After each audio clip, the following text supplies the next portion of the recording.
Wabarakatuh. Selamat pagi. Apa kabarnya semuanya? Oke, sekarang untuk sebelum memulai pelajaran, mari kita berdoa dulu. Silahkan dipimpin oleh Ahmad Ramdan. Silahkan Ahmad Ramdan. Ahmad Ramdan. Sekarang Ibu akan mengecek absensi siswi yang sudah hadir. Terima kasih sudah hadir. Untuk lebih lengkapnya lagi sedang berlangsung. Ini kita akan melanjutkan materi setelah materi sebelumnya, yaitu materi sebelumnya adalah kita membahas tentang besaran dan satuan. Materi menanyakan sesuatu dulu kepada kalian. Pernah nggak sih kalian mengukur sesuatu itu misalkan tinggi badan, berat badan? Nah, pernah nggak? Coba di sini ada Siti Fatimah. Paham ya, ada beberapa alat-alat ukur yang kita bisa pakai untuk mengukur objek yang berbeda. Jadi, kalau objeknya berbeda, tentu alat ukurnya juga berbeda. Nah, terus kemudian kenapa sih kita harus belajar tentang alat ukur ini? Nah, jadi ini pentingnya kita mempelajari alat ukur yang berbeda-beda karena akan berbeda juga fungsinya. Nah, selain kita akan belajar tentang alat ukur beserta fungsinya, kita juga akan belajar cara menggunakannya dalam kehidupan sehari-hari. Nah, di sini Ibu akan men-share. Sudah terlihat? Sudah, Bu. Oke. Kita akan membahas tentang pengukuran. Nah, ada berbagai macam alat ukur di sini. Nah, kemudian di sini tujuan pembelajaran kita ini untuk apa sih kita belajar tentang alat ukur? Menggunakan model pembelajaran problem based learning. Nah, kemudian kita juga akan menggunakan metode diskusi tanya jawab yang dimana kalian diharapkan untuk aktif dalam proses pembelajarannya. Nah, terus setelah itu kalian juga diharapkan setelah mengikuti pembelajaran ini dapat menganalisis prinsip-prinsip pengukuran. Kemudian bagaimana menggunakan alat ukur, kemudian bagaimana menuliskan tentang hasil dari pengukuran tersebut. Oke, sekarang Ibu akan memperlihatkan sebuah gambar. Ada 3 gambar di sini. Nah, ada pensil, ada pipa dengan lubangnya, kemudian ada koin. Oke, sebelum kita menjawab hal tersebut, kita lanjut. Oke, nah sekarang coba kalian pikirkan dahulu untuk pensil, pipa, dan koin tersebut, alat kira-kira apa sih alat ukur yang bisa digunakan? Nah, simpan dalam pikiran kalian dulu, nanti kita akan cocokkan setelah Ibu memberikan penjelasan. Oke, selanjutnya, Ibu akan beralih ke materinya dulu. Nah, di sini ada berbagai macam-macam alat ukur, di mana yang akan Ibu bahas ini hanya beberapa saja. Yang pertama adalah suatu benda. Nah, ya tepat sekali. Jadi ada itu berbeda alat ukur, berbeda objek, dan berbeda cara penggunaannya. Nah, memiliki, kan jadi sebentar dulu salah utang. Nah, sudah ya, yang mau ditanyakan ya. Memiliki hasil ukur yang tepat. Kita tidak mungkin menggunakan seperti termometer untuk mengukur panjang, ya kan? Kita juga tidak mungkin menggunakan meteran untuk mengukur suhu tubuh. Nah, jadi memang harus sesuai. Kemudian dari hasil pengukurannya ya silakan mungkin Rian. tidak tepat. Nanti jadi mana dia kita harus memulai sesuatu alat ukur itu dari nol karena untuk ketepatan dalam pengukurannya hasilnya. Oke, pertanyaan ketiga tadi sudah ya terdengar. Oke, di situ petunjuk LKPD-nya, Ibu meminta kalian untuk mempelajari materinya. Tadi kita sudah belajar tentang materinya, penggunaan alat ukur panjang. Kemudian sudah download aplikasinya di HP? Sudah, Bu. belum, Bu. Oke, sudah ya. Oke, nah selanjutnya dari LKPD itu kalian diharapkan untuk bisa menganalisis alat ukur dan penggunaannya, kemudian menuliskan hasil pengukuran dengan tepat. Oke, selanjutnya di situ di LKPD kalian ada beberapa materi yang sudah dirangkum oleh Ibu. Kemudian, nah di sini ada alat dan bahannya. Oke, alat. Oke, Bu sharing dulu gambarnya supaya bisa dilihat. Kalau kalian tidak, ini tugas kalian adalah mengamati hasil dari jangka sorong dan mikrometer sekrup yang ketelitiannya, kalau jangka sorong yang ketelitiannya berbagai macam tuh ya, dan mikrometer sekrup. Nanti silahkan diisi di situ, kalian menggunakan pilih alat ukurnya, jangka sorong dan mikrometer sekrup yang ada di aplikasi. Kalian silahkan milih yang mana itu mikrometer sekrup, yang mana itu jangka sorong.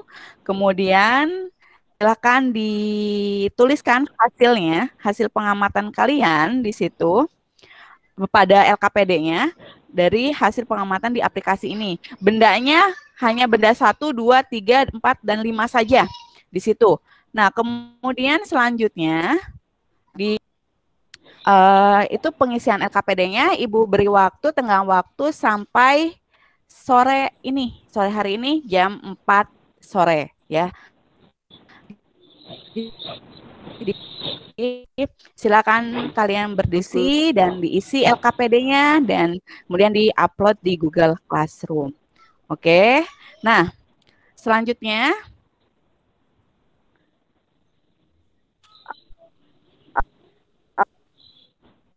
ya ini sepertinya jadi kita refleksi dari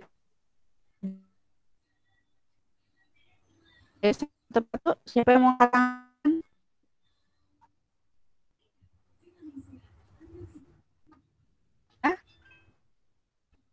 Yang lainnya? Saya Bu. Silakan Rian. Jadi yang kita pelajari pada hari ini itu yang pertama kita dapat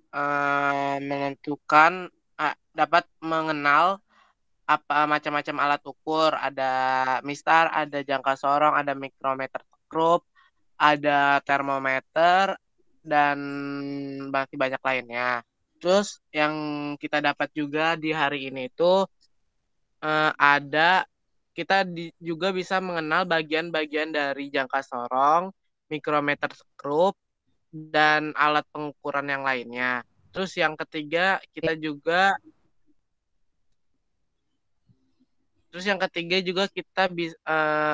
dapat menentukan atau mengenal ketelitian-ketelitian dari alat ukur yaitu jangka sorong dan mikrometer sekrup dan cara pengukurannya. Oke. Terima kasih ya.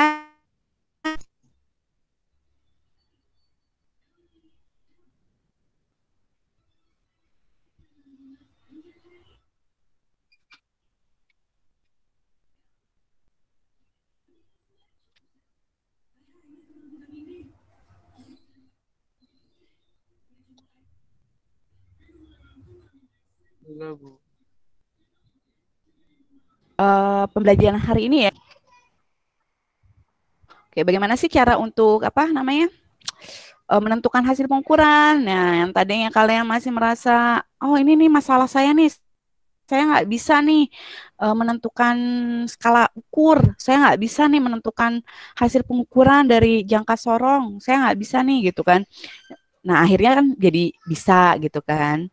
Oke, itu yang bisa kalian ambil dari pelajaran ini. Oke, jadi kesimpulannya apa nih dari materi yang sudah kita bahas? Kesimpulannya apa? Ada yang bisa menyimpulkan?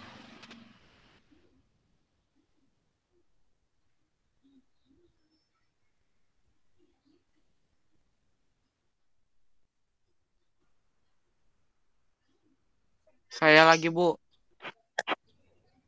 Halo? Oke, boleh Rian, silakan. Silakan disimpulkan. Saya, Bu.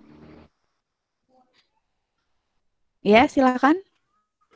Jadi kesimpulannya pada setiap alat ukur itu apa apa untuk mengukur benda yang setiap alat ukur itu berbeda-beda. Terus pengukurannya juga harus dimulai dari angka 0 supaya dapat menghasilkan hasil yang sesuai. Oke. Oke, itu ya. Jadi kesimpulannya adalah bahwa dalam menggunakan alat ukur itu tidak semua alat ukur digunakan pada objek yang sama. Objek yang berbeda-beda tentu akan menggunakan alat ukur yang berbeda. Nah, kemudian juga dalam mengukur kita harus melakukan kalibrasi. Artinya supaya pengukuran itu tepat. Nah, kemudian dalam menentukan skala ukur dan seperti skala nonio, skala utama pada jangka sorong dan mikrometer sekrup, kita harus teliti. Karena kalau tidak teliti, kita akan salah dalam menentukan hasil pengukuran. Nah, ketelitian dalam jangka sorong khususnya itu berbeda-beda. Maka kalian harus melihat jangka sorong ini ketelitiannya berapa. Sehingga kalian bisa menentukan dengan tepat dari skala yang dihitungnya.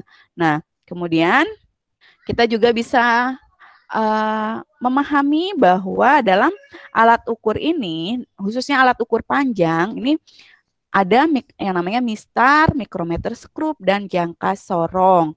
Nah, penggunaannya pun walaupun sama-sama alat ukur panjang, dia berbeda.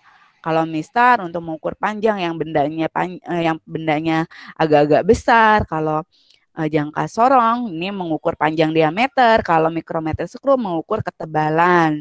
Nah, mungkin itu saja dari kesimpulan dari tugas hari ini, materi hari ini. Kemudian jangan lupa kalian mengerjakan soal di LKPD-nya, silakan didiskusikan di WhatsApp-nya, grup WhatsApp-nya, dan kemudian diisikan dan diupload di Google Classroom-nya. Dan nanti setelah itu nanti akan ada soal formatif yang harus kalian kerjakan. Nah, nanti akan di-share di Google Classroom-nya juga. Oke, berikutnya kita akan membahas tentang ketidakpastian dalam alat ukur. Nah, untuk pertemuan berikutnya. Mungkin itu saja untuk pertemuan hari ini. Kurang lebihnya mohon maaf. Sebelumnya kita berdoa dulu untuk menutup pelajaran hari ini. Silahkan, tadi sudah Ahmad Ramdan, sekarang Ibu minta Yuda. Silahkan Yuda, kita berdoa dulu mengakhiri pelajaran hari ini. Alhamdulillah. Assalamualaikum warahmatullahi wabarakatuh. Selamat siang semua. Waalaikumsalam.